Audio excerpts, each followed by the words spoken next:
క్రీస్తునందు ప్రియులు దేవుని పిల్లలని మీ అందరికీ కూడా ఈ సాయంకాల వేళ క్రీస్తు నామములో శుభాభివందనాలు తెలియజేసుకుంటున్నాను.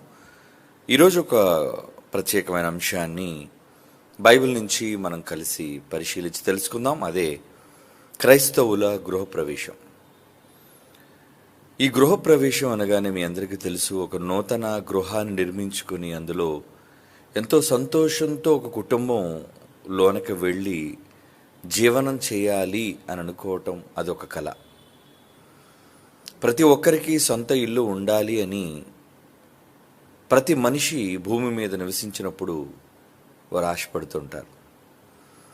ఈరోజు ఎన్నో ప్రభుత్వాలు కూడా పేదవాని యొక్క సొంత ఇంటి కలను నెరవేర్చడానికి ఎన్నో హామీలను ఇస్తూ వాటిని నెరవేరుస్తూ ప్రతి వానికి సొంత స్థలము, సొంత ఇల్లు ఉండాలి అన్న ఒక ప్రణాళిక ప్రజలని ఏలే ప్రభుత్వాలు చేస్తున్నట్లుగా మనకు తెలుసు. కనుక భూమి మీద జీవిస్తున్న ప్రతి మనిషి అద్దె ఇంటిలో కంటే స్వగృహంలో, సొంత ఇంటిలో ఉండాలి అనుకోవటం ఎక్కువగా ఇష్టపడుతుంటాడు. అందును బట్టి అతనుకున్న వృత్తి లేదా జీవనాధారాన్ని బట్టి బ్యాంక్ లోన్ అప్లై చేసి, హౌసింగ్ లోన్ అంటారు దాన్ని, తాను రిటైర్ అయ్యే లోపు ఒక ఇంటిని నిర్మాణం చేసుకోవాలి అని తపన ప్రతి కుటుంబ యజమాని కలిగి ఉంటాడు. అలాగే విదేశాలకు వెళ్ళిన వాళ్ళు కూడా తమ సొంత దేశంలో తమకంటూ ఒక స్వగృహం ఉండాలి అని ఆశపడుతూ ఉంటారు. అయితే క్రైస్తవులుగా మరి మనం ఇటువంటి గృహప్రవేశాలు వీటిని గూర్చి మనం పండగలు, సంతోషాలు చేయటం ఎంతవరకు బైబిల్ను బట్టి సమంజసమైనది అని మనం ఈరోజు ఆలోచిద్దాం. భూమి మీద మనిషి జీవించే కాలం చిన్ని కాలం. ఈరోజు భారతదేశంలో మనిషి యొక్క సగటు ఆయుష్ కాలం 60 నుంచి 70 సంవత్సరాల వరకే. సగటు, యావరేజ్ అంటారు దాన్ని. ఈ చిన్ని జీవిత కాలంలో మనిషి తనకంటూ ఒక సుస్థిరమైన నివాసాన్ని ఏర్పాటు చేసుకోవాలి అని బహుగా తపన పడుతూ ఉంటాడు. సొంత ఇంటి కళ. ప్రతి మనిషికి సొంత ఇల్లు ఉండాలి అనే ఒక కోరిక. అందుకోసం ఎంతగానో శ్రమిస్తాడు, మొత్తానికి సాధిస్తాడు. తన కుటుంబంతో ఆ ఇంటిలోనికి ప్రవేశించాలి అంటాడు. ఆ ప్రవేశించే ఆ మంచి తరుణమే గృహప్రవేశం.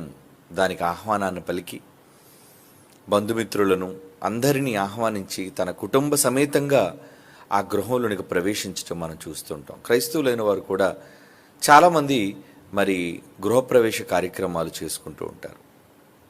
అయితే భూమి మీద మనం జీవించే ఈ కాలం ముగిసిన తరువాత మరో లోకానికి మనమంతా ప్రయాణం కావలసిన వారము అని దేవుని నమ్మిన వారుగా మీ అందరికీ తెలుసు.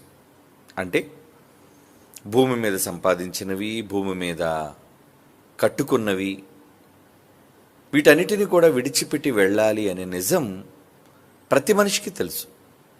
కానీ ఉన్న జీవితకాలంలో సుఖంగా, ఇబ్బంది లేకుండా బ్రతకాలి అనే కోరిక మనిషికి ఉంటుంది. అయితే భూ సంబంధమైన వాటికి సంబంధించింది కాదు బైబిల్. బైబిల్ అనగానే ఆత్మ సంబంధమైనది. ఆత్మ మరో లోకంలో జీవించే జీవితాన్ని గూర్చి చెప్పబడింది బైబిల్. లోకంలో బ్రతుకు కాలంలో ఏం సాధించాలి, ఏం సంపాదించాలి అనే విషయాలు బైబిల్లో ఉండవు. కానీ మనిషి మరణానంతరం ఎక్కడికి వెళతాడు, ఎక్కడ ఉంటాడు, దానికోసం మనిషి ఏం చేయాలి, ఇలాంటి విషయాలను గురించి బైబిల్లో ఎక్కువగా ప్రస్తావించబడి ఉన్నాయి. అయితే భూమి మీద మనం నివాసాలను ఏర్పాటు చేసుకుంటున్నాం కదా. ఈ నివాసాలు మనవా అంటే మనవి కావు. మనం విడిచి వెళ్ళిపోవాలి. మన తదనంతరం మన పిల్లలకి, వారు తదనంతరం వారి పిల్లలకి. ఇలా మనం సంపాదించిన గృహాలు వారి పేర్లు మారిపోతూ ఉంటాయి రిజిస్టర్ ఆఫీసులో.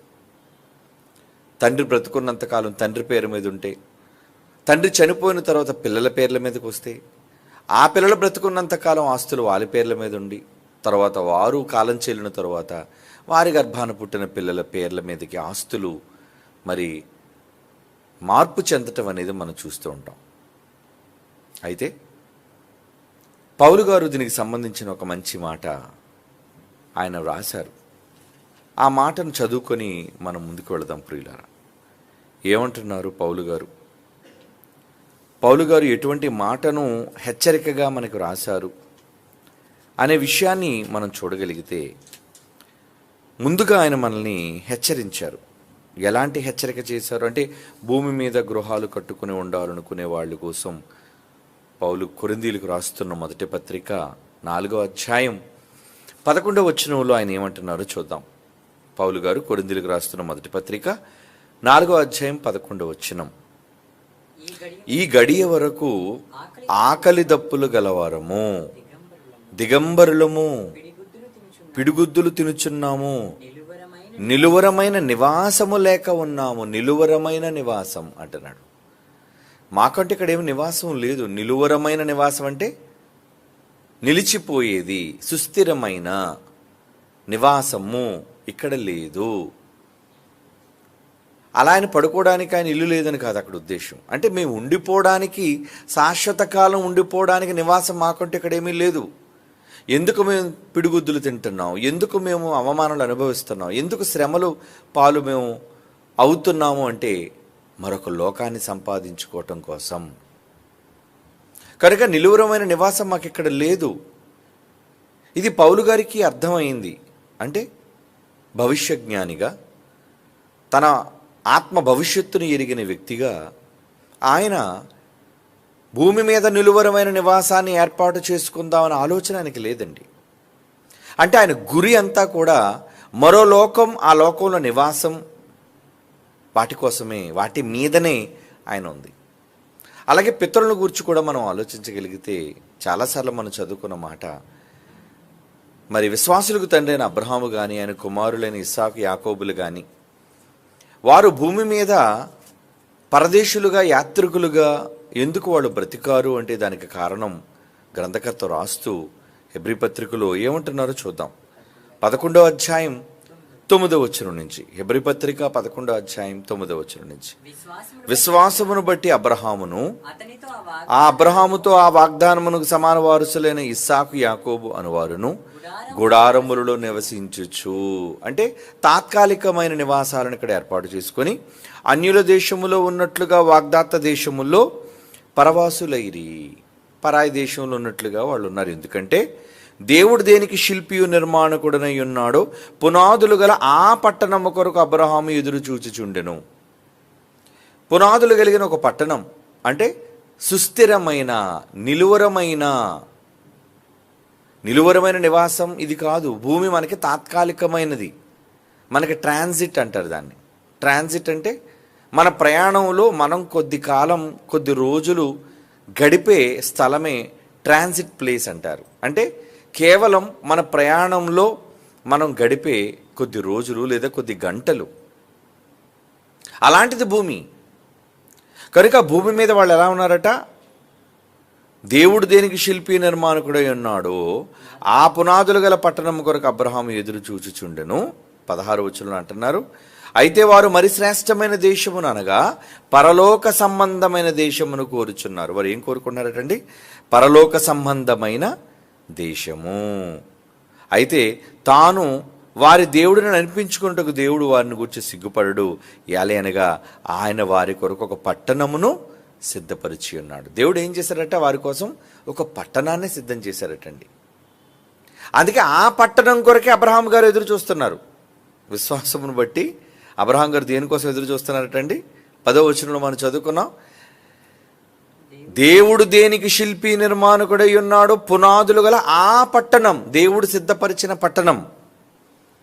ఈరోజు దేశంలో చాలామంది ప్రపంచ దేశాలకు వెళ్ళి అక్కడ సెటిల్ అవుదామని అనుకుంటుంటారండి. భారతీయులు చాలామంది భారతదేశానికి తిరిగి రాని వారు ఎన్ఆర్ఐలు అంటారు వాళ్ళని. భారతదేశంలో పుట్టి ఇతర దేశాల్లో తమ నివాసాలను ఏర్పాటు చేసుకున్న వాళ్ళు ఎందరో ఉన్నారు. ఉత్తర అమెరికాలోను, దక్షిణ అమెరికాలోను, ఆస్ట్రేలియాలోను, ఏమండి, అలాగే యూరోప్లోను, ఇలా ప్రపంచ దేశాల్లో, ముఖ్యంగా అగ్రరాజ్యాలలో, సంపన్న దేశాలలో తమ నివాసాలను ఏర్పాటు చేసుకున్న వాళ్ళు ఉన్నారు. తమ విల్లాలు కొనుక్కున్న వాళ్ళు ఉన్నారు.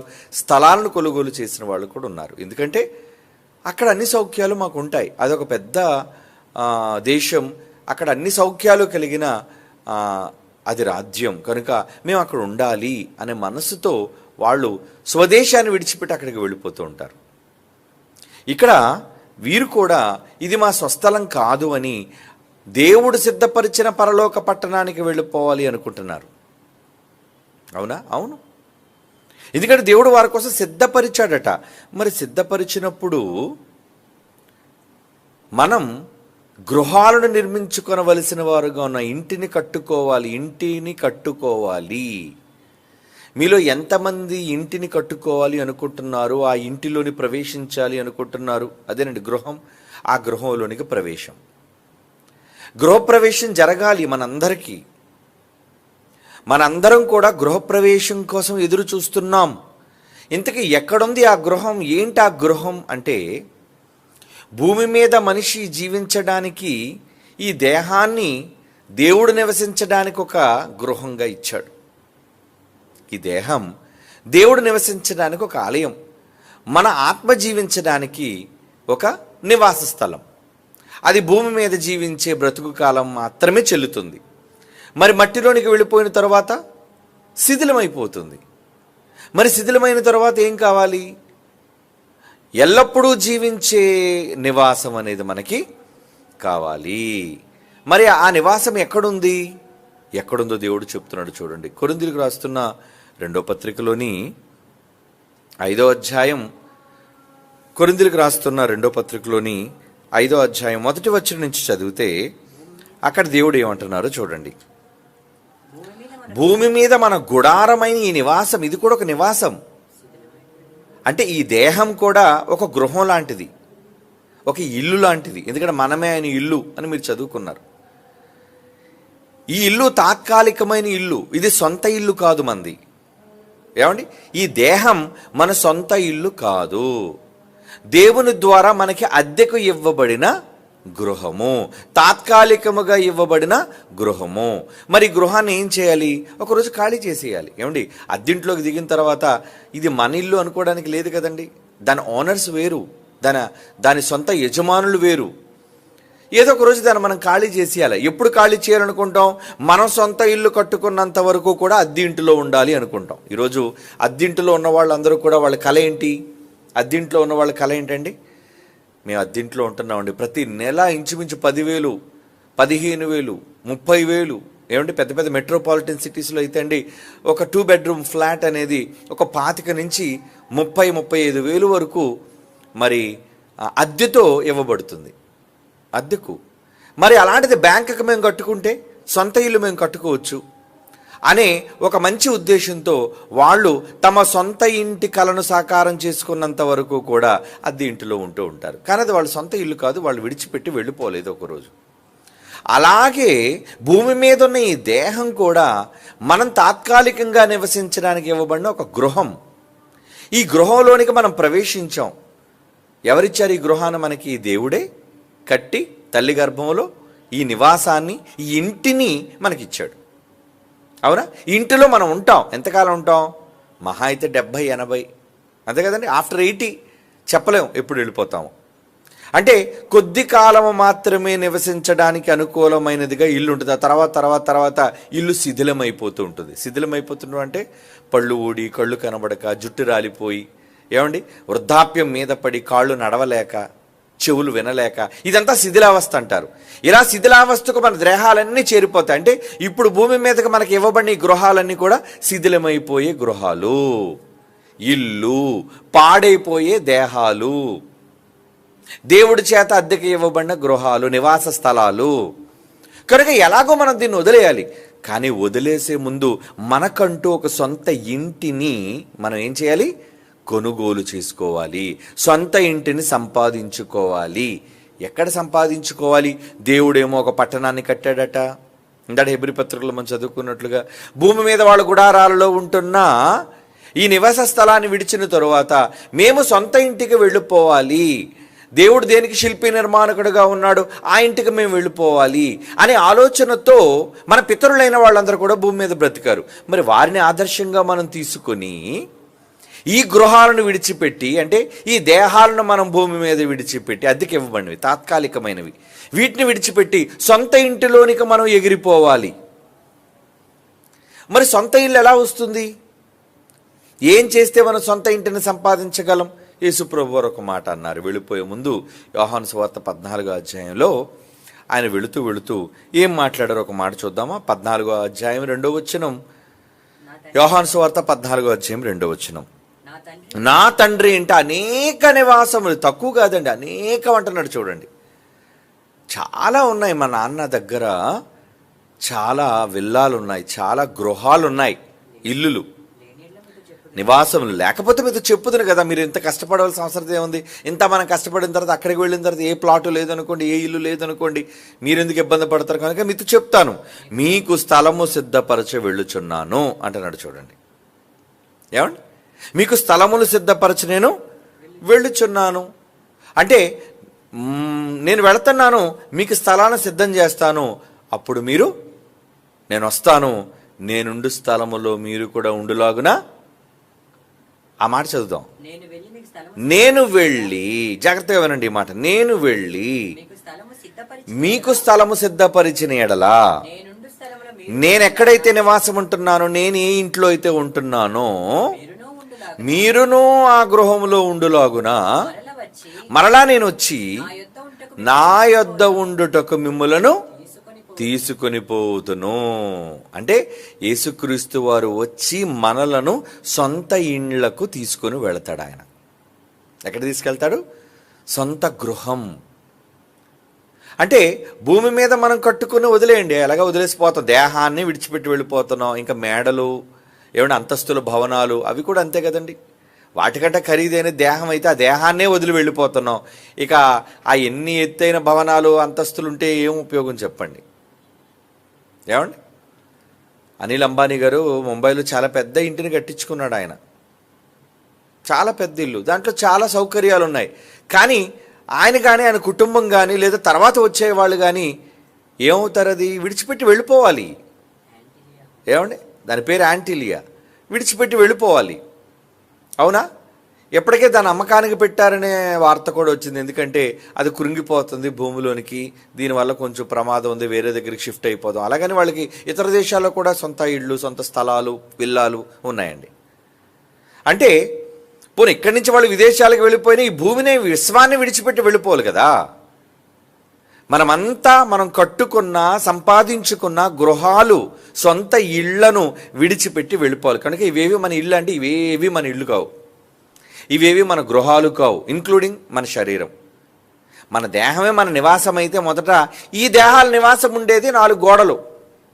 అది రేకులతో కావచ్చు, లేదంటే కమ్మలతో కావచ్చు, ఏమండి, లేదంటే స్లాబ్తో కావచ్చు, అది ఎన్నైనా అంతస్తులైనా కావచ్చు. మొత్తానికి వీటన్నిటిని కూడా విడిచిపెట్టి మనం వెళ్ళిపోవాలి. అంటే యేసుప్రభు వారు చెప్పిన సంకేతం ఏంటంటే, నాయన ఇళ్ళన్నీ కూడా ఒకరోజు ఖాళీ చేయాలి, శిథిలమైపోతున్నాయి. కనుక ఇప్పుడు రండి, కొరింథీయులకు రాసిన 2వ పత్రిక 5వ అధ్యాయం. అందుకే ముందుగానే ఆయన చెప్పాడు, ఏమని తెలియజేశాడు? భూమి మీద మన గుడారం, మన నివాసమైన ఈ శరీరం శిథిలమైపోయినను చేతి పని కాక దేవుని చేత కట్టబడినదియు నిత్యమైనదియునైన నివాసము, గృహము. నివాసం అంటే ఏంటండి? గృహము, ఇల్లు, మనం నివసించే చోటు అని అర్థం. నిత్యమైన నివాసము ఎక్కడుందట? పరలోకమందు మనకున్నదని ఎరుగుదుము. పౌలు గారు ఎరిగారు, మీరు ఎరిగారా? మీకు ఎంతమందికి తెలుసు పరలోకంలో ఇల్లు ఉందని? ఇంతకు పరలోకంలో ఇల్లు ఎలా వస్తుంది? ఏమండి, పరలోకంలో ఇల్లు రావాలి అంటే అక్కడ మరి నిర్మాణం చేసుకోవాలి కదా, ఆ ఇంటిని కట్టుకోవాలి కదా. ఆ గృహంలోనికి మనం వెళ్ళాలి అంటే మనం వెళ్ళేసరికి ఆ గృహం సిద్ధంగా ఉండాలి కదా. అందుకే యేసుప్రభు వారు 2000 సంవత్సరాల క్రితమే వచ్చి వెళ్ళిపోయారు కదా. వచ్చి వెళ్ళిపోయి ఏమన్నారు? నేనుండే స్థలములో మీరును ఉండులాగున మరలా వచ్చి మిమ్మల్ని నాతో ఉండుటకు తీసుకెళ్తాను నేను. అంటే యేసు ప్రభు వారు వచ్చే లోపు మన ఇల్లు రెడీ అయిపోవాలి, రెడీ చేసుకోవాలి మనం. అవునా? రెడీ ఎలా చేసుకోవాలి మరి మనం? మన ఇళ్లను ఎలా రెడీ చేసుకోవాలి? ఇక్కడ భూమి మీద ఉంటుండగా అక్కడ ఆ లోకంలో దేవుడు నియమించిన పట్టణంలో మనం ఎలా నిర్మాణం చేసుకోవాలి? భూమి మీద ఉన్న ఆ ఇళ్ల నిర్మాణం కోసం బ్యాంకుల దగ్గరికి వెళ్తున్నాం, లోన్లు తీసుకుంటున్నాం, ఇంజనీర్ దగ్గరికి వెళ్తున్నాం, ప్లాన్ గీయిస్తున్నాం, డబ్బులు పెట్టుబడిగా పెడుతున్నాం, భవనాలు అంతస్తు మీద అంతస్తు, అంతస్తు మీద అంతస్తు వేసి కడుతున్నాం. ఓకే, మరి పరలోకంలో మన నివాసాన్ని మనం వెళ్ళిపోవాలి కదా. అదే కదా సుస్థిరమైన నివాసం. ఎందుకంటే భూమి మీద నిలువరమైన నివాసం మనకి ఇక్కడ లేదు అని పౌలు గారు చెప్పేశారు. మనం ఇక్కడ స్థిరంగా ఉండలేము, ఉండాలి అనుకున్నా ఉండము. కనుక వెళ్ళిపోయే లోకంలో మన కోసం ఒక పెద్ద నివాసాన్ని, గొప్ప నివాసాన్ని కట్టుకోవాలి. కాబట్టి మరి ఆ నివాసాన్ని కట్టుకోవాలి అంటే ఏం చేయాలి? తిమోతి గారికి రాస్తున్న మొదటి పత్రిక 6వ అధ్యాయం అని ఏమంటున్నారు చూడండి. పౌలు గారు తిమోతి గారికి రాస్తున్న మొదటి పత్రిక 6వ అధ్యాయం 17వ వచనం. కొరింథీయులకు రాసిన మొదటి పత్రిక 6వ అధ్యాయం 17వ వచనం. ఇహమందు ధనవంతులైన వారు గర్విష్ఠులు కాక అస్థిరమైన ధనమందు నమ్మకం ఉంచగా సుఖముగా అనుభవించుటకు సమస్తమును ధారాళముగా దయచే దేవుని యందు నమ్మిక. ముందు దేవుని నమ్మండి, తర్వాత వారు వాస్తవమైన జీవమును సంపాదించుకునే నిమిత్తము, అంటే పరలోకంలో ఆ పట్టణంలో ఇళ్ళు ఒకవాడు మీరు కట్టుకోవాలి అనుకుంటే, ఆ ఇంటిని మీరు సంపాదించుకోవాలి అనుకుంటే ఏమంటున్నాడండి? రాబో కాలమునకు మంచి పునాది వేసుకుని వారు. పునాది అంటున్నాడు చూడండి. పునాది ఏంటి? పునాది దేనికి వేస్తారు? ఇంటికి కదా. ఇంటికైనా పునాది వేస్తారు. అంటే పరలోకంలో మీ ఇంటికి పునాది పడాలి. దేవుడు కట్టించిన ఆ పట్టణంలో యేసు ప్రభుతో పాటు మీ నివాసం, మీ గృహం ఉండాలి. అంటే మరి గృహ ప్రవేశానికి ముందు ఏం చేయాలి? ముందు పునాది వేయాలి కదా. గృహాన్ని కట్టాలంటే ఏం చేయాలి? పునాది వేసే కదా, దాని మీద ఇల్లు కడతారు కదా ఎవరైనా సరే. అందుకే ఏమన్నాడు? వాస్తవమైన జీవమును సంపాదించుకునే నిమిత్తము రాబో కాలం, భూమి మీద ఉన్న కాలం కాదు, చనిపోయిన తర్వాత ఆత్మ వెళ్ళబోయే ఆ కాలమునకు మంచి పునాది అంటున్నాడు చూడండి. పునాది, ఆ పదం పునాది అని ఎందుకన్నాడంటే అక్కడ ఇల్లు కట్టుకోవాలి, అక్కడ మీరు గృహాన్ని నిర్మాణం చేసుకోవాలి. అవునా? వారు పునాది తమ కొరకు వేసుకొనుచు, అంటే రాబో కాలంలో మంచి పునాది వేసుకొనుచు మేలు చేయువారును. అక్కడ పునాది పడాలంటే ఏం చేయాలి?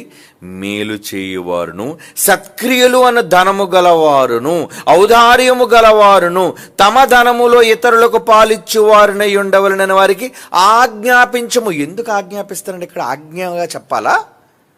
అవును, మరి పరలోకంలో గృహాన్ని కట్టుకోవాలి అంటే ఇక్కడ ఆజ్ఞది. లేదంటే చచ్చాక మనం అక్కడ ఏ ఇల్లు నివాసం లేకుండా వీధిని పడతాం మనం. ఏమంటే ఇల్లు లేకపోతే ఏమవుతామండి? ఎండకి, వానకి, గాలికి నీ కుటుంబం రోడ్డున పడతారా? కనుక మన కుటుంబం అంతా సౌఖ్యంగా ఉండాలి అంటే, మనం సౌఖ్యంగా ఉండాలి అంటే మనకంటూ ఒక గృహం కావాలి. మరి గృహంకి పునాది పడాలి. మీరెక్కడుంటుండగానే పరలోకంలో పునాది వేసుకునే అవకాశాన్ని దేవుడిచ్చేశాడు. మరి అక్కడ పునాది పడి అక్కడ నిర్మాణం సాగాలి అంటే ఏం చేయాలని చెబుతున్నాడండి? రాబో కాలమునకు మంచి పునాది తమ కొరకు పునాది అంటున్నాడు చూడండి. తమ కొరకు వేసుకుని వారును, మేలు చేయువారు. మంచిని చేస్తున్నారు మీరు. మేలు మేలు మేలు పొరుగువానికి, దేవునికి మంచిని మీరు చేయగలుగుతున్నారా? అలా చేస్తే మీకు పునాది పడుతుంది అక్కడ. మేలు చేయువారును, ఔదార్యము గలవారును. ఔదార్యం అంటే అండి ఇవ్వటం. నిజంగా ఈరోజు మనం మోదవలసలో స్థలం కొంటున్నాము అనగానే ఎంతమంది పిల్లలండి, చిన్నవాళ్ళు మొదలుకొని పెద్దవాళ్ళ వరకు ఎన్ని లక్షల రూపాయలు ఇంచుమించు ఈరోజు మన లెక్క ఒక 70 లక్షల వరకు చేరుతుందండి. అలాగా అంటే ఒక 1 కోటి రూపాయలకు దరిదాపులుగా వెళుతున్నారు ఈ సహాయాలు. దేనికి ఇచ్చారు మీరు? ఎవరి కోసం ఇచ్చారు మీరు? ఏమండి? అక్కడ భూమి మీద ఉన్న స్థలాన్ని కొనడానికని మీరు అనుకుంటున్నారేమో. కాదు, అది దైవ కార్యార్థమై అయితే ఇక్కడ మీరు ఇచ్చిన పెట్టుబడి పరలోకంలో మీ కొరకు స్థలాన్ని దేవుడు కేటాయించాడు యేసు ప్రభు ద్వారా. ఆయన చెప్పాడు కదా, నా తండ్రి ఇంటి అనేక నివాసములు కలవని. అక్కడ పునాది పడుతుంది. ఇక్కడ మీరు పెట్టుబడి పెట్టడం వలన అక్కడ పునాది పడుతుంది. అదే అంటున్నాడు, ఔదార్యము గలవారును, తమ ధనములలో ఇతరులకు పాలిచ్చువారునై ఉండవలని ఆజ్ఞాపించుము. మీ ధనంలో ఇతరులకు ఏమైనా పాలిస్తున్నారా? సేవకులకి ఏమైనా సహాయం చేస్తున్నారా? ఇతరులకు పాలివ్వటం అంటే అక్కడ మీకు నిర్మాణం జరగాలి అంటే పరుల కోసం, దైవ సేవకుల కోసం మీ కష్టాన్ని ఇచ్చేవారై ఉండాలి. ఏమండి, సేవకులుగా మాకు పంపించేవాళ్ళు ఎప్పుడూ పంపించేవాళ్ళు వాళ్ళే పంపుతుంటారండి. అప్పుడు నేను అనుకుంటుంటాను, వెరీ గుడ్, వీళ్ళందరూ పంపుతున్నారంటే వీళ్ళ కోసం స్థలాలు, ఇళ్ళు సిద్ధపడిపోతున్నాయి. ఇదిగో ప్రభు సేవ కోసం వీళ్ళంతా త్యాగాలు చేస్తున్నారు. ఏమంటే ఉదయం మనం చూసాం కదా, ఎన్నో పండ్లు పంపిణీ చేశారు, ఎన్నో మందులు పంపిణీ చేశారు, ఎన్నో సహాయక కార్యక్రమాలు చేస్తున్నారు. అవన్నీ ఏంటి? సత్క్రియలు, మేలులు. ఇలాంటి మంచి కార్యక్రమాలు చేస్తే వాళ్ళ కోసం నేనేమనుకున్నా తెలుసా? అయితే వీళ్ళ కోసం పరలోకంలో ఒక అద్భుతమైన నివాసం సిద్ధమవుతుంది. ఇటువంటి కార్యక్రమాలు చేయటం వల్ల పరలోకంలో మీకంటూ ఒక గృహం, స్వగృహం, సొంత గృహం, ఎవడు ఖాళీ చేయించలేని గృహం, శాశ్వత కాలం మీరు బ్రతికే గృహం, ఈ గృహం పరలోకంలో మీకు సిద్ధమవుతుంది. అలా మీరే సిద్ధం చేసుకోవాలి మీ క్రియలతో. మీకు ఇల్లు సిద్ధం కావాలి అంటే భూమి మీద మీరు దేవుని కొరకు పనులు చెయ్యాలి. మేలు చేయవారు, ఔదార్యం గలవారు, సత్క్రియలను ధనము గలవారును, మీ సహాయం, మీ ధనములో ఇతరులకు పాలిచ్చువారుగా ఎవరైతే ఉంటారో వాళ్ళకే ఇళ్ల నిర్మాణం జరుగుతుంది. సొంత ఇల్లు. అవునండి, సొంత ఇల్లు నిర్మాణం దేవుడు చేసేస్తున్నాడు. అక్కడ మీరు చనిపోయి యేసుప్రభు వచ్చి తీసుకుని వెళ్ళేసరికి నిజంగా మీ దానిని చూచి మీరు ఆశ్చర్యపోతారు. ఏంటి, నేనైనా కట్టుకున్నా, నాదేనా ఇది? ప్రభు చూపిస్తారు, ఇదిగో ఇదిగో ఇదిగో ఈ భవనం అంతా నీదే, ఇక్కడ అన్ని సౌకర్యాలు ఉన్నాయి, దేనికి నువ్వు అడగవలసిన పని లేదు, దేనికి ఇది లేదని నువ్వు అనుకోవడానికి వీల్లేదు. అద్భుతమైన నివాసం నీకోసం ఇగో పరలోకంలో ఏర్పాటు చేసుకున్నావు నాయన, నువ్వు వెళ్ళు, అందులో ప్రవేశించు, వెళ్ళు, నీ నూతన గృహంలోనికి ప్రవేశించు అని యేసుక్రీస్తు వారు ఆ మాట అనాలి అంటే ఏం చేయాలి? భూమి మీద మీరు పునాది వెయ్యాలి. మత్తయి సువార్తలో చెబుతూ ఆయన ఎక్కడ ఇల్లు కట్టువాడు జ్ఞానవంతుడు అన్నాడు? ఒక ఉపమానం చెబుతూ ఇద్దరి కోసం చెప్పాడు. ఒకడేమో బండ మీద కడుతున్నాడట, ఒకడేమో ఇసుకలో కడుతున్నాడట. ఏమండి, బండ మీద కట్టువాడిని గురించి ఏమన్నాడు? మత్తయి సువార్త 7వ అధ్యాయం 24వ వచనం. మత్తయి సువార్త 7వ అధ్యాయం 24వ వచనం అండి.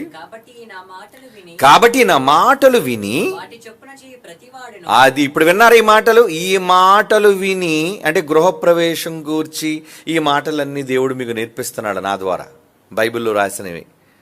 ఈ మాటలు విని వాటి ప్రకారము చేయువాడు బండ మీద తన ఇల్లు కట్టుకును బుద్ధిమంతుడు పోలియుండును. అంటే very intelligent boy, very intelligent guy, very good, చాలా తెలివైన వాళ్ళండి మీరు. ఎక్కడ కడుతున్నారు ఇల్లు? బండ మీద. అంటే బండ మీద ఇల్లు కడితే ఎలా ఉంటుందో తెలుసా అండి? Very strong. కిందనంతా రాయి కదండి, రాయి కాబట్టి మీ నివాసం స్ట్రాంగ్గా ఉంటుంది, శాశ్వత కాలం ఉంటుంది అని రూపకాలంకారంగా చెప్తున్నాడు ఆయన. అంటే ఆయన చెప్పిన మాటలకి ఈరోజు మనం చదువుతున్న ఈ పాఠానికి ఎంత అన్యోన్య సంబంధం ఉందో చూసారా? ఈయన మాటలు విని అంటున్నాడు, వాటి చొప్పున చేయువాడు. చేస్తారా మీరు? ఈరోజు విన్న పాఠంలోని మాటల ప్రకారంగా ఎందరైతే చేస్తారో అయితే ఇల్లు కట్టుకుంటారు మీరు. చదవండి ఆ మాట. ఈ నా మాటలు విని వాటి చొప్పున చేయు ప్రతివాడు బండ మీద తన ఇల్లు కట్టుకుని వారిని పోలియుండును. బుద్ధిమంతుడాడు. చాలా బుద్ధిమంతులు మీరు, జ్ఞానవంతులు, తెలివైన వాళ్ళు అవుతారు మీరు. వాన వచ్చినా, వరదలు వచ్చినా, గాలి విసిరే ఇంటి మీద కొట్టినా కానీ ఆ ఇంటికి ఏమీ అవ్వదు. కానీ రెండోడు ఉన్నాడట, వాడెవడు? ఈయన మాటలు విని ఎవరైతే ఈ మాటలు చొప్పున చెయ్యరో, ఎక్కడికంటే ఇసుక మీద ఇల్లు కట్టిన బుద్ధిహీనుడు. ఇసుకలో ఇల్లు కడితే ఏమవుతాడంటాడు? ఏమండి, ఇసుక అంటే లూజ్ కదండి, లూజ్ సాయిల్, కింద రాయి ఉండదు, అంతా కూడా ఇసుక నేల. అక్కడ దాని మీద కట్టేవాడు బుద్ధిహీనుడు. వాన వచ్చి వరదలుగానే వస్తే ఆ భూమిలోనున్న అవన్నీ కృంగిపోయే పరిస్థితులు ఉన్నాయి. అప్పుడు అది కూలబడెను. దాని పాటు చాలా గొప్పది కనుక భూమి మీద ఇల్లు కట్టుకోవాలనుకునేవాళ్ళు ఎక్కడ దుబాయ్లో మీకు పామ్ జూమ్ ఏరియాలో మీకు కావాలా? ఏమండి పామ్ ఐలాండ్లో మీకు కావాలా ఏంటి విల్లా? ప్రపంచంలో చాలామంది కొనుక్కున్నారు, హాలీవుడ్ సినీ యాక్టర్లు. ఏమంటే మన షారుఖ్ ఖాన్ కూడా బాలీవుడ్ యాక్టర్ కూడా అక్కడ కొనుక్కున్నాడండి. అంటే విదేశాలలో గొప్ప గొప్ప పట్టణాలలో మాకంటూ ఒక నివాసం ఉంది, అక్కడికి వెళ్తే మేము వెళ్ళిపోతామండి, మా విల్లాకి వెళ్ళిపోతామండి మేము. ఎంతకాలం ఉంటావు విల్లాలో? నువ్వు ఉన్నంతకాలం. అవునా? ఎల్లకాలం నువ్వు అక్కడ ఉండవుగా. అలాంటిది కాదు పరలోకం, అలాంటిది కాదు పరలోకంలోని గృహం. అక్కడికి నువ్వు ప్రవేశించాలి. అది ఒరిజినల్ గృహ ప్రవేశం. ఏది గృహ ప్రవేశం? అందుకే పాట రాస్తున్నానండి, రాసేసాను ఈ సంవత్సరం కొత్త పాట విందురు గాని 2025లో. ఏమండి నువ్వేమో పాలు పొంగిస్తున్నావు, పొయ్యి వెలిగిస్తున్నావు, అవునా? కొత్త ఇంటి కోసం. ఈ భూగ్రహం నీ గృహమా? ఏమండి అసలు ఈ భూగ్రహమే నీ గృహం కాదయ్యా, దీన్ని విడిచిపెట్టి వెళ్ళిపోవాలయ్యా.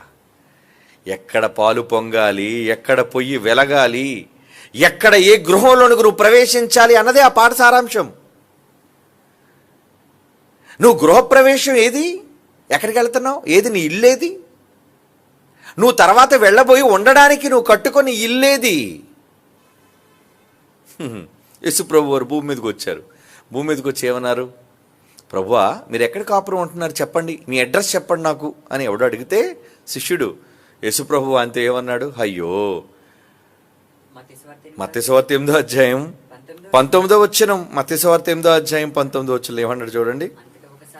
ఒక శాస్త్రి వచ్చి బోధకుడా నువ్వెక్కడికి వెళ్ళిన నీ వెంట వస్తాను నేను అని అన్నప్పుడు యేసు అంటున్నాడు, నాతో వస్తావేంటయ్యా? నక్కలకైతే బొరియలున్నాయి, ఆకాశంలో ఎగిరే పక్షులకైతే వాటి గూళ్ళున్నాయి, కానీ మనుష్య కుమారుడైన నాకు తలవాల్చుకొనుటకు అసలు స్థలమే లేదు, స్థలమే లేదు, స్థలం లేదు.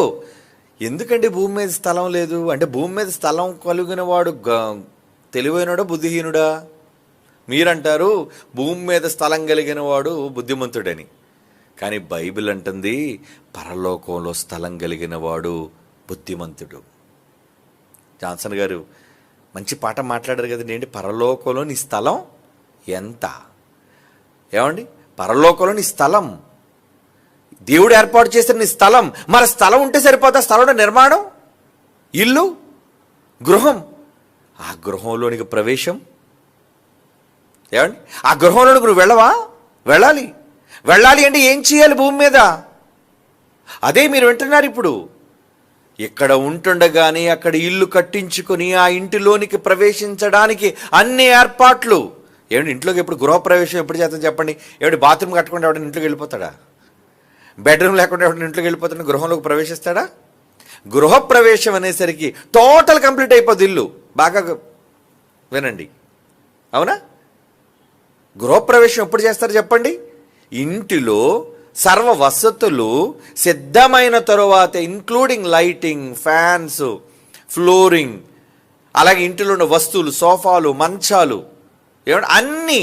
ఇది లేదు అని అనిపించుకోకుండా ఇల్లంతా శుభ్రంగా ఏమంటే ఇంద్రభవనంలా సిద్ధం చేసుకొని అప్పుడు ఒక ముహూర్తాన్ని పెట్టుకొని ఎర్ర రెబ్బను కడతారు. అప్పుడు ప్రముఖులు పిలుస్తారు, లేదంటే మీ పెద్దలు పిలుస్తారు, లేదంటే మీరే ఆ ఇంటిని రిబ్బన్ కట్ చేస్తారు కత్తిరి పట్టుకొని. ఏం కట్ చేస్తారు? అదే గృహప్రవేశము. కొత్త ఇల్లు, వెళ్ళిపోతున్నాం కొత్త ఇంట్లోకి.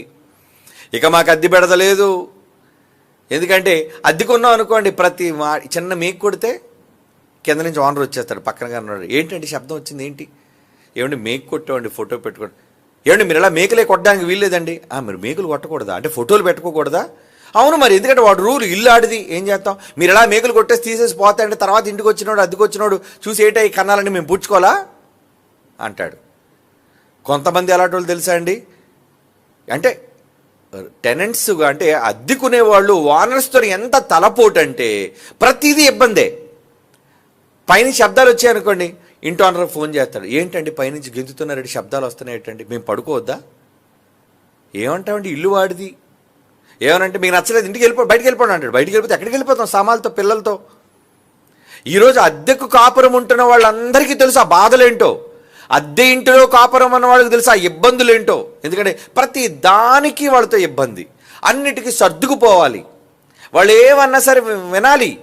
ఎందుకంటే పెద్ద పెద్ద పట్టణాల్లో అయితే ఇల్లులు దొరకడం కష్టం అండి.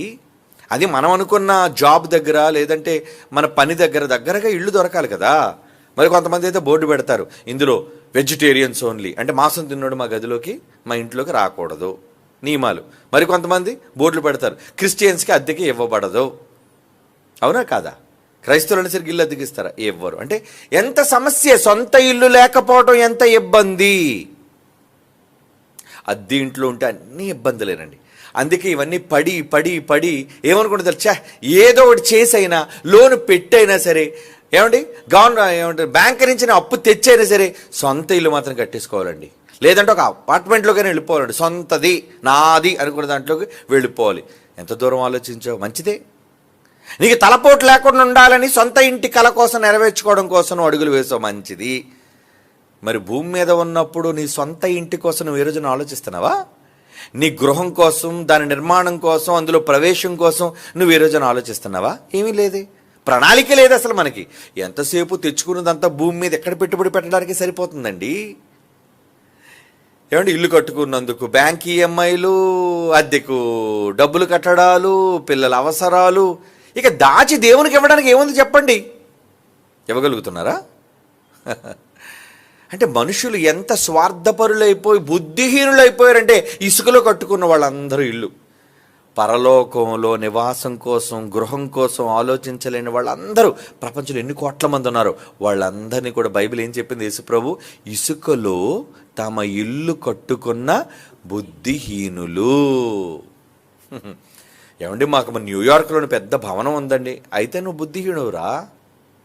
ఏమండి, నాకు పామ్ జుమేరియాలో నాకు పెద్ద విల్లా ఉందండి, అయినా నువ్వు బుద్ధిహీనుడివేరా? ఏమండి, నాకు టోక్యో జపాన్ అక్కడ చాలా పెద్ద ఫ్లాట్ ఉందండి, నాకు అపార్ట్మెంట్ ఉందండి, అయినా నువ్వు బుద్ధిహీనుడివేరా? ప్రపంచంలో ఈ ఆరిన నేల మీద ఎక్కడ నీకు స్థలం ఉన్నా నువ్వు బుద్ధిహీనుడివే. ఎందుకు? అది వదిలి వెళ్ళిపోవాలి. నువ్వు ఉండు, తప్పులేదు, కానీ దానికన్నా ఎక్కువగా నువ్వు దేనికోసం ఆలోచించాలి? ఎక్కడ నివాసం కోసం మీరు ఆలోచించాలి? దేవుడు దేనికి శిల్పి నిర్మాణకుడై ఉన్నాడు? ఆ పట్టణంలో నీ నివాసం, నీ స్వగృహం, దాని నిర్మాణం ఎలా చేస్తావు? ఏదో పర్లేదు 4 గోడలు లేపేసి పైన ఎందుకు రేకులు వేసేయండి అంటారా? సొంత ఇల్లు కట్టుకున్నప్పుడు ఏం చేస్తారండి? కట్టేది ఏదో బ్రహ్మాండంగా కట్టుకోవాలండి. అదే కదండి, ఇల్లు కట్టడం కోసం ఏమనుకుంటాడు? అన్ని వసతులు ఉండాలండి. పిల్లలకు ఒక బెడ్రూమ్ ఉండాలి. ఈ మధ్యన చూడండి, ఈ సోషల్ మీడియా వచ్చిన తర్వాత ప్రతి వాళ్ళు తమ ఇంటి హోమ్ టూర్ అటండి, అవి కొన్ని వీడియోలు. ఆడోళ్ళు మగోళ్ళు ఇల్లు కొనుక్కుంటే చాలండి, హోమ్ టూర్లు చేసి పెట్టేస్తున్నారు అందరూ. ఏంటి? మాకు సొంత ఇల్లు ఉంది. మనమేమో చూసి చొంగగార్చుకున్న, అబ్బాయి ఎంత బాగుంది, ఆ డైనింగ్ హాల్ ఎంత బాగుంది, ఆ బెడ్రూమ్ ఎంత బాగుంది, ఆ లైటింగ్ ఎంత బాగుంది, ఇవన్నీ చూసి మన కళ్ళు జిగేయమంటున్నాయి. మనం అప్పుడు ఏమనుకుంటాం? నాకు కూడా ఇలాంటి బెడ్రూమ్ ఉంటే బాగున్నాను, నాకు కూడా ఇలాంటి సొంత ఇల్లు విల్లా ఉంటే అనిపిస్తుంది చెప్పండి, అనిపిస్తుంది అందరికీ. కానీ పరలోకంలో ఒక మంచి విల్లా నాకు కావాలి. నేను సత్క్రియలతో ఇక్కడ నేను చేయటం వల్ల యేసుప్రభు నాకు కేటాయించిన స్థలంలో నేను గొప్ప ఒక గృహాన్ని నిర్మించుకోవాలి అనే ఆలోచన మనకు వస్తుంది అప్పుడు. లేదు, రాదు. ఎందుకంటే మనం బుద్ధిహీనులు అయిపోయాం కాబట్టి. భూమి మీద మీరు కట్టుకోవడానికి ఎంతైతే ఆలోచిస్తున్నారో అంతకు 100 రెట్లు పరలోకంలో మీకోసం ఒక సుస్థిరమైన నివాసాన్ని ఏర్పాటు చేసుకోవడానికి మీరు ఆలోచించాలి. అప్పుడు మీరు జ్ఞానవంతులు, లేదంటే మీరు బుద్ధిహీనులు. గాలి వస్తుంది, వాన వస్తుంది, ఇంటి మీద కడతాది, ఆ ఇల్లు కూలుతుంది, నువ్వు చస్తావు, నరకానికి పోతావు. ఆ పాటు గొప్పది. అదే చెప్పాడు యేసుప్రభు ఉపమానంలో. అంటే ఈ ఇల్లు ఏదో ఒక రోజు పోతుంది కనుక దేవుని చేత కట్టబడినది. దేవుడు కడతాడంటే కడతాడాయన, ఎందుకు కట్టడండి? ఆయన కడితే ఎంత అందంగా ఉంటుందండి. ఆయన కట్టిన తాత్కాలికంగా కట్టిన ఈ లోకమే ఇంత అందంగా ఉంటే శాశ్వత కాలం మన బ్రతుకుండే ఆ లోకం ఇంకెంత అందంగా, అద్భుతంగా, ఆహ్లాదకరంగా ఉంటుందో మనం ఊహించాలండి. అంతే, నమ్మకం. విశ్వాసం అంటారు దాన్ని. మీరు విశ్వాసంతో రాబోయే లోకం కోసం మంచి పునాది వేసుకోగలుగుతున్నారా? తిమోతి పత్రికలో చెప్పినట్లుగా పునాది. ఇంతకు ఎప్పటికైనా మీ ఇంటి కోసం ఫౌండేషన్ ఏమైనా వేసారా? నిజంగా Christ church, Bible open university, international చాలామంది పునాదులు వేసేసుకున్నారండి. Very good. పునాదులు పడిపోయి చాలామంది గోడలు లేపేశారు, చాలామంది రూమ్స్ కూడా తయారైపోయి. ఎందుకంటే చాలా పెట్టుబడులు పెట్టేశారు దేవుని కోసం, చాలా త్యాగాలు చేసేశారు దేవుని కోసం. మీ గృహాలు నిర్మాణం అయిపోతున్నాయి. మరి ఇప్పుడు ఆ గృహంలోకి ఏం చేయాలి? వెళ్ళాలి. అందుకే దేవుడు ఏమంటున్నాడండి? హెబ్రీ పత్రిక 13వ అధ్యాయం 14వ వచనం. హెబ్రీ పత్రిక 13వ అధ్యాయం 14వ వచనం. నిలువరమైన పట్టణము మనకిక్కడ లేదు. నిలువరమైన పట్టణము మనకిక్కడ లేదు కానీ ఉండబోచున్న దాని కోసరము ఎదురు చూచుచున్నాము. ఉండబోయే దానికోసం ఎదురు చూడండి. ఈ గృహం పోతే మనం ఆత్మ ఉండే ఈ నివాసం, ఈ గృహం, ఈ ఒళ్ళు శిథిలమైపోతే అయిపోయింది. కానీ శిథిలము కాని ఒక ఇంటిలోనికి మనం వెళ్ళిపోవాలి. ఆ గృహంలోనికి మనం ప్రవేశించాలి అంటున్నాడు. చూడండి, నిలువరమైన పట్టణం మనకి ఎక్కడ లేదు కానీ ఉండబోచున్న దాని కోసరము ఎదురు చూచుచున్నాము. ఇక్కడి నుంచే ప్లాన్ చేస్తున్నారా? ఏమండి, కొత్త ఇంటి కోసం ప్లాన్ చేస్తున్నారా? ఎప్పటికైనా ప్లాన్ చేసుకోండి. పోనీ ఇక్కడ ఇల్లు ఉంటే ఉన్నేవండి, తప్పే ఉంది. ఇప్పుడు ఇక్కడ ఇల్లు ఉండకూడదని నేను ఏమో అంటలేదు. ఉన్నేవండి, ఇల్లులు ఉన్నాయా, సొంత స్థలాలు ఉన్నేవండి. కానీ పరలోకంలో ప్లాన్ చేసుకోండి. ఇల్లు పరలోకంలో సొంత స్థలం, సొంత ఇల్లు, గృహం, అది నిర్మాణం, అది మీ చేతిలో ఉంది. మీరే చేసుకోవాలి. దేవుడు చేయడు. మీరు సత్క్రియలు చేస్తే ఆయన అక్కడ దాని అభివృద్ధిని చేస్తాడు. ఎందుకంటే మీరు ఇక్కడ ఖర్చు పెట్టే ధనం, మీరు చూపించే ఔదార్యం, మీరు చేసే సత్క్రియలు, వీటన్నిటి బట్టి దానిని 100 రెట్ల ప్రతిఫలాన్ని దేవుడు యాడ్ చేసి అక్కడ మీ అందమైన గృహాన్ని దేవుడు తయారు చేస్తూ ఉంటాడు. మరి అందులోకి వెళ్ళాలా వద్దా? వెళ్ళాలి. అందులోనికి వెళ్ళాలి. ఏమండి, అందుకే ఏమంటున్నాడు చూడండి, యోధా పత్రిక 20వ వచనం. ఒకే ఒక అధ్యాయం ఉంటుందండి యోధా పత్రికలోని 20వ వచనం. ప్రియులారా, మీరు విశ్వసించు అతి పరిశుద్ధమైన దాని మీద, మీరు నమ్ముతున్నారే, అతి పరిశుద్ధమైనది పరలోకం, ఆ పట్టణం, అతి పరిశుద్ధమైన దాని మీద మిమ్మును మీరు కట్టుకొనుచు పరిశుద్ధాత్మలో ప్రార్థన చేయొచ్చు. ఏమండి, నిత్య జీవార్థమైన మన ప్రభువు యేసుక్రీస్తు కనికరము కొరకు కనిపెట్టుచు దేవుని ప్రేమలో నిలిచినట్లు కాచుకొని ఉండు. జాగ్రత్తగా మీ ఇంటిని కాచుకోండి. మిమ్మును మీరు కట్టుకొనుచు అంటే ఇక్కడ మీరు దేవుని పనిలో మీరు చెయ్యటమే మీ ఇంటిని మీరు పరలోకంలో కట్టుకోవటం. మీకు మీరే కట్టుకోవటం. మీరే ఇంజనీర్లు, మీరే నిర్మాణకులు. దేవుడు అక్కడ కడతాడు, కానీ పెట్టుబడి మీదే కదా. ఇక్కడ దేవుని కోసం పెట్టుబడి పెడుతున్నారు కదా. మీ త్యాగం, మీ కష్టం, మీ సహాయం దేవుని కోసం, సేవకుల కోసం మీరు ఇస్తున్నారు కదా. ఇలాంటి మాటలు వెళ్ళడం కోసం ఎంతోమంది ఉపయోగపడుతున్నారు కదా. వినిపిస్తున్నారు జనానికి. ఈ మాటలు వినిపించడం కోసం ఎన్ని లక్షల రూపాయలు ఖర్చు పెడుతున్నారు, వేల రూపాయలు ఖర్చు పెడుతున్నారు. పెట్టాలి. ఏమండి, ఊరకనే ఉన్నారనుకుంటారా? ఎన్ని సభలండి, ఎన్ని కార్యక్రమాలండి, ఎందుకు చేస్తున్నారు కన్వీనర్స్గా? వాళ్ళందరూ ఆలోచించండి. వాళ్ళకి ఏం అవసరం అండి సభలు పెట్టకపోతే? ఏమండి, ఎలక్షన్ కోడ్ రావడం వల్ల ఈ 2-3 నెలలు నేను ఖాళీ అయిపోయానండి. ఎందుకంటే ఎలక్షన్ కోడ్లో మీటింగ్స్కి పర్మిషన్ ఉండదు అని, పబ్లిక్ గ్యాదరింగ్స్కి అంతరాయం కలుగుతుందని. మొత్తం ఇంచుమించు 16 మీటింగ్స్ అవన్నీ కూడా ఈ మార్చ్, ఏప్రిల్, మే నెలలో మీటింగ్స్ అన్ని నవంబర్కి పోస్ట్పోన్ చేస్తామండి. నవంబర్ తర్వాత, అలాగే జనవరి సెమినార్ తర్వాత. వాళ్ళందరూ ఎందుకు పెట్టాలి? నన్ను ఎందుకు పిలవాలి? నేను ఎందుకు వెళ్ళాలి? చెప్పండి. అనేక మందికి ఈ మాటలు చెప్పి తమ్మును తాము కట్టుకొని ఒక మహాలోకంలో తమ గృహప్రవేశం జరగాలి. వెళ్ళరా ఇంట్లోకి? వీధిలో ఉంటారా? ఏదైనా సొంత ఇల్లు అనేది ఒకటి ఉంటుంది కదండి. ఏదైనా ఒక ఇల్లు ఉందంటే నాది ఒక ఇల్లు. ఏమంటే మనకు సొంత ఇల్లు ఉంటే లోన కూర్చొని గంజైనా తాగి బతకొచ్చండి అంటారు చాలామంది. అంతే కదండి, ఆకలితో ఉండొచ్చు. అదే అద్దెంట్లో ఎంతకాలం ఉంటారు? నెల అయ్యేసరికి వాడు వచ్చేస్తాడు, అద్దేది అని. ఏమండి, అద్దె కట్టాలా వద్దా? పాపం చాలామంది డబ్బులు లేక అద్దెలు కూడా ఎగ్గొట్టేస్తుంటారండి. ఏమండి, ఇంటి ఓనర్ వచ్చేసరికి తాళం వేసేసి లోపల ఉంటారు, అందరూ బయటికి వెళ్ళిపోతుంటారండి.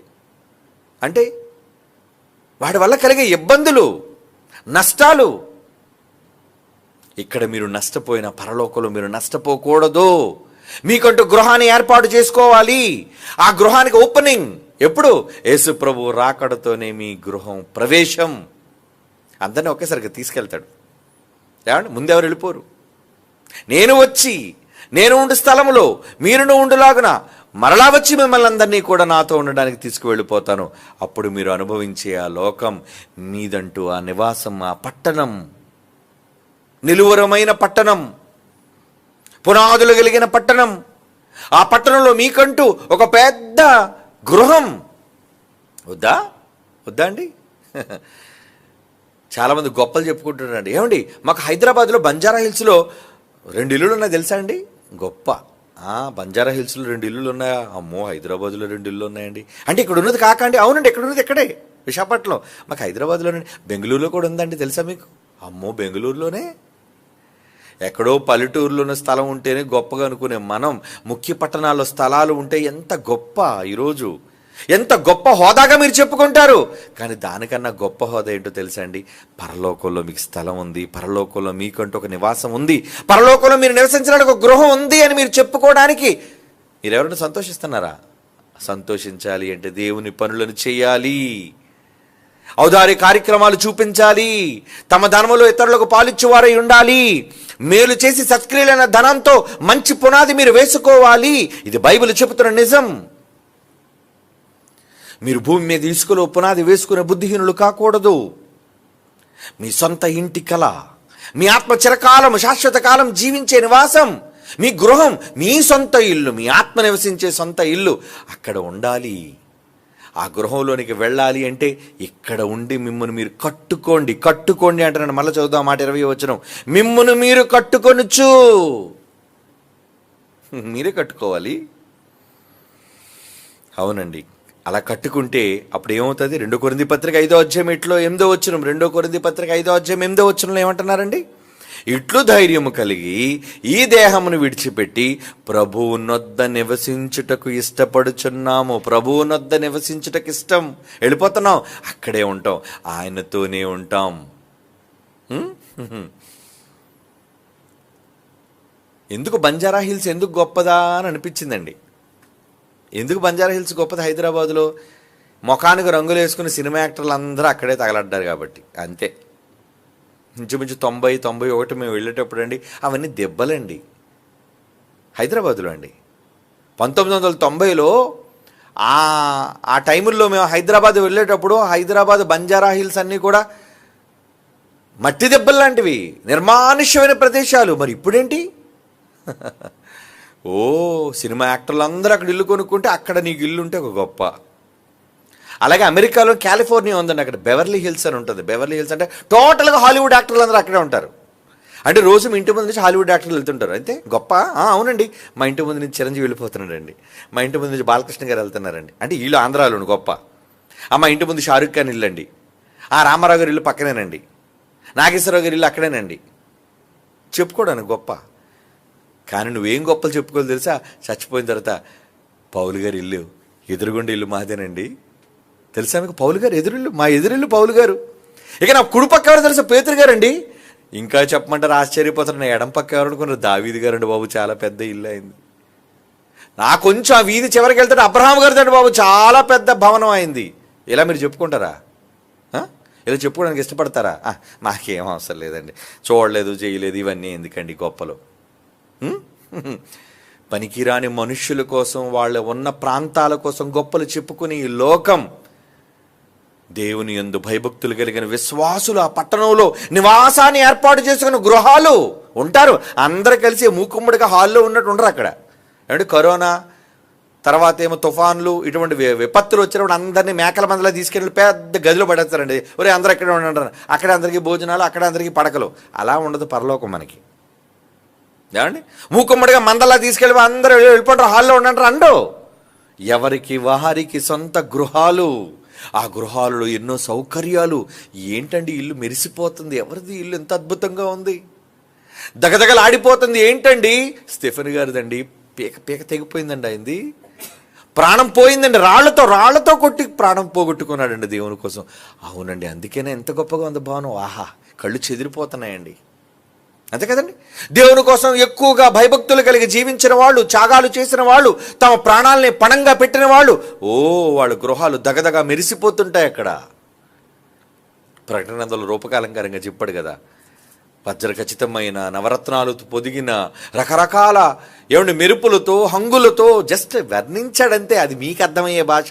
భూమి మీద రంగురాళ్ళు ఉన్నాయి కాబట్టి, ఆ రంగురాళ్ళు మీకు గొప్ప కాబట్టి, ఆ బంగారం, రంగురాళ్ళు ఇవన్నీ చెప్పాడు. కానీ దానికి మించి అది కాదు, ఇంకా దానికి మించుందా లోకం. అలాంటి గొప్ప భక్తులు, దైవజనులు దగ్గర మీ నివాసం ఉందని చెప్పుకోవడానికి ఇప్పుడు మీరు సిద్ధపడుతున్నారా? ఏది మీ ఇల్లు? ఎక్కడ మీ గృహం? ఆ లోకంలో మీరు కట్టుకొని భూమి మీద కన్ను ముయ్యక ముందే, చచ్చిపోక ముందే మీరు ఇల్లు కట్టుకోగలరు. చచ్చాక ఇంక నో అవకాశం. ఏమంటే ఒక అంతస్తు మాత్రం వేశానండి, ఈ లోపు చచ్చిపోయానండి అంటే మరి ఇంకంతా ఒక అంతస్తు ఇక పరలోకంలో. అవును, మరి చచ్చిపోయావు. ఎందుకు చచ్చిపోయావు అంటే విపరీతంగా తిండి తినేసేవాడిని అండి. భక్తుడివే, కానీ ఏం ప్రయోజనం? పంచదార తినేయటం, ఉప్పు తినేయటం, ఒళ్ళు దాచుకోకుండా, దేవుని కోసం భద్రం లేకుండా నువ్వు తినేసి సేవ చేసావు. చచ్చిపోతే ఏమవుతావు అంటే నువ్వు బ్రతకవలసిన నీ ఆయుష్కాలాన్ని తగ్గించుకొని ముందుగా పోయావు కదా, నీ కాలానికి ముందుగా నువ్వు వెళ్ళిపోతున్నావు. అప్పుడు నీ పని కూడా కుంటిపడిపోయింది. అంటే ఇప్పుడు మీ ఆరోగ్యం విషయంలో ఎంత శ్రద్ధ తీసుకోవాలి చెప్పండి? మీరు 10 కాలాల పాటు జాగ్రత్తగా ఆరోగ్యాన్ని కాపాడుకొని, దాచుకొని, ఎక్కువ పని చేసుకొని మన ఇల్లు బాగా కట్టుకోవాలి. అక్కడ అదండి తెలివైన వాళ్ళు చేసే పని.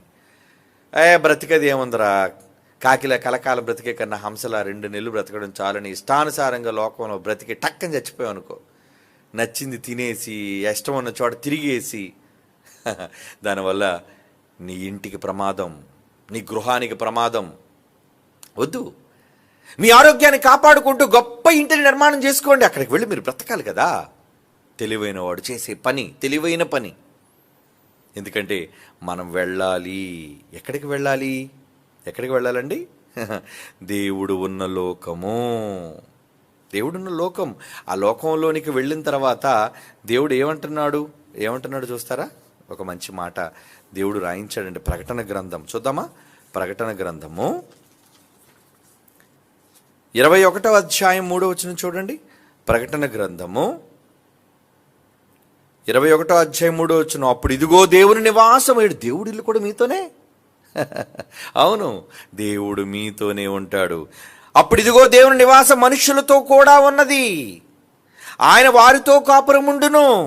ఆయన వారు ఆయన ప్రజలయ్యుందురు. దేవుడు తానే వారి దేవుడయ్యుండి వారికి తోడయ్యుండును. దేవుడు కూడా మీ మధ్య ఉంటాడు. అవునండి, ఒకనాడు గుడారంలో ఇశ్రాయేల్ అందరూ టెంట్ వేసుకుంటే ఆయన కూడా టెంట్లో ఉన్నాడండి కాదా? ఇశ్రాయేల్ అందరి టెంట్లో చుట్టూ ఉంటే ఆ మధ్యన దేవుని యొక్క గుడారం ఉండేదట, మందసం ఉన్న గుడారం. భూమి మీద ఆయన మనుషులతో నివసించడానికి ఇష్టపడుతున్నప్పుడు పరలోకానికి మీరు వచ్చిన తర్వాత మీతో ఉండకపోతే ఎక్కడికి వెళ్ళిపోతారండి? ఆయనకేమో రంభా వరసి మేనకలు ఉన్నారండి పక్కకి ప్రైవేట్గా వెళ్ళిపోయి ఉండడానికినో? అటువంటి తుచ్చుడు కాదు దేవుడు. మనుషులు అనుకునే నీచుడు కాదు దేవుడు. ఆయన తన పిల్లలతో ఉండటమే సుఖం, తన పిల్లలతో జీవించటమే ఆనందం. మీతో బ్రతకాలి అనుకున్నాడు, మీతో గడపాలి అనుకుంటున్నాడు. అందుకే మీ మధ్య నేను కూడా ఇల్లు కట్టుకుంటాను, ఆయన మీతోనే ఉంటాను. అదే చెప్తున్నాడు. ఏమని? రూపకాలంకారంగా, ఎప్పుడు ఇదిగో దేవుని నివాసం మనుషులతో కూడా ఉన్నది. ఆయన వారితో కాపురం ఉండును. మీతో ఉంటాడు. దేవుడు మీ కళ్ళ ముందే తిరుగుతుంటాడు. దేవుడు మీ కళ్ళ ముందు తిరుగుతుంటాడండి. దేవుడు మీ ఇంటికి వస్తాడండి. దేవుడు తన ఇంటికి మిమ్మల్ని ఆహ్వానిస్తాడండి. రా, ఈరోజు రా నాన్న, నా దగ్గర నాతో భోజనం చేయి. ఆహా, దేవుడితో భోజనం అంటే అది ఎంత గొప్ప విందు, ఎంత గొప్ప సందడి, ఎంత గొప్ప అవకాశం. ఆలోచించండి. అటువంటి గొప్ప గృహాన్ని ఎక్కడ కట్టుకోవాలి మీరు? పరలోకంలో, దేవుడు నియమించిన పట్టణంలో. ఆ గృహంలోనికి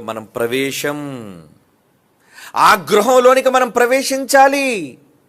భూమి మీద ఇల్లు కట్టుకొని నువ్వు ఎంత గొప్ప ఇల్లు కట్టుకొని, ఎంత నువ్వు గొప్ప గృహప్రవేశం చేసుకో. కొత్త ఇల్లు కట్టుకున్నావు కదా, గృహప్రవేశం చెయ్యు, తప్పులేదు, వెళ్ళు. కానీ ఉండవు కదా అందులోని. ఏదో ఒక రోజు కట్టి నువ్వు వెళ్ళిపోతావు. ఏమండి? ఎంతో గొప్ప నిర్మాణాలు చేసుకున్న వాళ్ళు ఏమయ్యారు? కోటలన్నీ కూడా శిథిలమైపోయి వాళ్ళు వెళ్ళిపోయారు. ఒకప్పుడు వాళ్ళ కోటలు మొఘలు చక్రవర్తులు పరిపాలించినప్పుడు అందంగా ఉండేవాళ్ళు కోటలన్నీ కూడా. మరి ఇప్పుడు వాళ్ళ కోటలన్నీ రాళ్ళు. నక్కలు తిరుగుతున్నాయి, ఏమి లేవు ఎవరు. ఒకప్పుడైతే ఎవరక్కడ అనేసరికి దీపాలతో పాటు సైనికులు వచ్చేసేవాళ్ళు, పనికత్తులు వచ్చేసేవాళ్ళు. ఇప్పుడు ఎవరక్కడంటే నీ మాట నీకే వినపడదు, ఎవరక్కడ అని. అంటే హ్యాలో లేదా కుక్కల అరుపులు, నక్కల అరుపులు వినపడుతుంటే లేరక్కడ, అయిపోయింది. అలాంటిది కాదు పరలోకంలో నీ గృహం. అక్కడికి గృహప్రవేశం చేసుకోవాలనుందా? నిజంగా గృహప్రవేశం అంటే ఎంత సంతోషం అండి. కుటుంబంతో, భార్య, పిల్లలు, బంధువులు అందరితో కలిసి ఏమండి కొత్త ఇల్లుకు తీసుకున్నాండి, మీరు రావాలి, మా ఇంటిని చూడాలి, ఎలా ఉంది ఇల్లు, మీతో చెప్పాలి. అబ్బా ఏం వుడ్ వాడారండి దీనికి, ఏంటండి ఈ మంచం ఏంటండి ఎంత అద్భుతంగా ఉంది, ఈ స్విచ్చెస్ ఏంటండి ఎంత బాగున్నాయి, ఈ లైటింగ్ ఏంటంటే ఎంత బాగుంది, ఈ బాత్రూమ్ ఏంటంటే ఎంత అందంగా ఉంది. ఇలా ప్రతిదాన్ని చూచి మిమ్మల్ని పొగడాలి అనుకుంటారు. ఈ గృహాల కోసం గొప్పగా మీతో మాట్లాడాలి అనుకుంటారు. అది విని సంతోషించాలి అనుకుంటారు. అది భూమి మీద దొరికే కొద్ది కాలము తాత్కాలికమైన సంతోషం, సుఖం. కానీ నిజమైన మీ నివాసం క్రైస్తవులుగా మీ గృహప్రవేశం ఎక్కడ జరగాలి? ఆ లోకం నిలువరమైన నివాసం మనకి ఎక్కడ లేదు. క్రైస్తవులైన వాళ్ళందరూ కూడా తమ గృహాలను నిర్మాణం చేసుకోవాలి. ఎక్కడ? దేవుడు ఉన్న లోకంలో, ఆయనతో కూడా జీవించే ఆ మహాపట్టణంలో. అలా చేయాలి అంటే ఏవి మీ ధర్మకార్యాలేవి, ఏవి మీ సత్క్రియలేవి, ఏవి మీ ధనములో ఇతరులకు పాలిచ్చే ధర్మమి ఉన్నతమైన కార్యక్రమాలు ఏవి చెప్పండి. తెచ్చుకున్నదంతా మీకోసం ఖర్చు పెట్టేసుకుంటారు కదా. ఇక ఎక్కడ పరలోకంలో మీకు స్థలం ఎక్కడ, పరలోకంలో మీ భవనం ఎక్కడ, ఇక చచ్చిన తర్వాత మీ ప్రవేశం ఎక్కడ? అసలు మీరు పరలోకంలోనే ప్రవేశించరు. ఇక మళ్ళీ మీకు ఒక గృహం, ఆ గృహంలోకి ప్రవేశం. ఏమండి, అసలు పరలోకానికి ఎంట్రీ లేనప్పుడు ఇక మీకు ఇల్లు ఎలా ఉంటుంది చెప్పండి. అక్కడ పరలోకంలో మీకంటూ ఒక స్థలమే లేనప్పుడు ఇక పరలోక రాజ్యానికి దేవుడు మిమ్మల్ని రానివ్వడు. అవునండి, రానివ్వాలి అంటే అక్కడంటూ మీకంటూ ఏం కావాలి? సొంత గృహం కావాలి. అది భూమి మీద నీ గృహ నిర్మాణం పోయినా పర్వాలేదు, శిథిలమైపోయినా పర్వాలేదు, కానీ అక్కడ నిర్మాణం గొప్పగా జరగాలి. అక్కడ గృహంలో ఏది తక్కువ లేకుండా అన్ని వసతులతో ఉండాలి. మరి వసతులతో ఉండాలంటే ఇల్లుకి పెట్టుబడి పెట్టాలి వద్దా చెప్పండి. ఇల్లుకి ఎంత పెట్టుబడి పెడితే అంత బాగుంటుంది. రొట్టె కొద్దీ పిండి అన్నారు, అంతేనండి. సరే, పిండి కొద్దీ రొట్టె. ఏమండి, నువ్వు ఎంత పిండి కలిపితే అంత రొట్టి, అంతే కదా, అన్ని రొట్టెలు అవుతాయి. మరి నువ్వు ఇంటి కోసం 1 కోటి రూపాయలతో ఇల్లు కట్టావు, బాగానే ఉంటుంది ఇల్లు. 50 కోట్లు పెడితే అబ్బో, 50 కోట్లు ఇంటికి పెట్టావంటే ఇంకా ఎన్ని ఏమంటారు దాని లేటెస్ట్ ఎక్విప్మెంట్స్, సొఫిస్టికేటెడ్ హైటెక్ ఫారెన్లో ఇల్లు ఏంటి తెలుసా అండి? అన్నీ కూడా సెన్సార్ అండి, అన్ని సెన్సార్ లైట్లు. ఎవడో వెళ్ళి స్విచ్ చేయవలసిన పని లేదు. ఎవడో రాత్రిపూట అలా వచ్చాడు అనుకోండి, లైట్లు ఆటోమేటిక్గా అవే వెలిగిపోతాయి. అలిక్విడ్ అయితే ఒక కుక్క వెళ్ళినా, ఒక పాము వెళ్ళినా, ఏ అలికిడికి జరిగినా, శబ్దం వచ్చినా ఆటోమేటిక్ టక లైట్లని వెళ్ళిపోతాయి, బయట లైట్లన్నీ. అంతేగాని మనం ఎవరో తలుపు కొట్టిన తర్వాత శబ్దం వచ్చిన తర్వాత మనం లేచి అది మనకు వినబడితే బయట లైట్ వేసి ఎవరక్కడ అని అడగవలసిన పని లేదండి. అంటే అటువంటి ఎక్విప్మెంట్ భూమి మీద మనుషులే వాడుకున్న విజ్ఞానంతో ఎంత గొప్ప ఇళ్లను విల్లాలను, సెక్యూరిటీ సిస్టమ్స్ అంతా కూడా బటన్ సిస్టమ్ లేదా ఫింగర్ ప్రింట్. ఒకప్పుడు తాళాలు, కప్పలు ఇవన్నీ ఉండేవండి, ఇప్పుడేం లేవు కదండి. అంతా కూడా మెషినరీ సిస్టంతో, నీ వేలుముద్రలతో ఓపెనింగ్, నీ కంటి రెటీనాతో ఓపెనింగ్. ఇక్కడే మనిషి ఇంత గొప్పగా ఇంటిని నిర్మాణం చేసుకుంటే పరలోకంలో వీటన్నిటికీ మించినదండి. అది అంతకు మించి ఎక్కువ, చాలా గొప్పది, మన ఊహకే అందనిది. అంత గొప్ప గృహాలను మీరు అక్కడ సిద్ధం చేసుకోవాలి అంటే మీరు ఇప్పుడు ఏం చేయాలి? పెట్టుబడి. అదే అంటున్నాను నేను. మీరు ఎంత పెట్టుబడి పెడితే మీరు అక్కడికి వెళ్ళిన తర్వాత అంత గొప్ప గృహాన్ని అందులోనికి మీరు ప్రవేశిస్తారు. మీరు పెట్టే పెట్టుబడే అక్కడ మీ ఇల్లు అందంగా తయారవుతుంది. ఎక్కడ మీరు పెట్టుబడి పెట్టడానికి కక్కుర్తి పడ్డారో ఏదో ఉంటుంది ఇల్లు, అంతే. చెప్పాను కదా, వారి పడిన కష్టాన్ని బట్టి వారి ఇంటి యొక్క ప్రతిభ, వారి ఇంటి యొక్క గొప్పతనం కనబడుతుంది మనకి. కనుక మీ ఇల్లు ఎలా ఉండాలనుకుంటున్నారు చెప్పండి? గొప్పగా ఉండాలండి మన ఇల్లు. మన ఇల్లు అంటే గొప్పగా ఉండాలి. అబ్బా ఏంటి ఎంత అందంగా ఉంది ఇల్లు, ఎవరిదండి ఇల్లు అని అనుకోవాలి. అలా ఉండాలి అంటే పెట్టుబడి. అలా పెట్టుబడి మీ క్రియలే పెట్టుబడి, మీ కష్టమే పెట్టుబడి, మీ త్యాగమే పెట్టుబడి భూమి మీద. దేవుడు చెప్పాడు సులువు.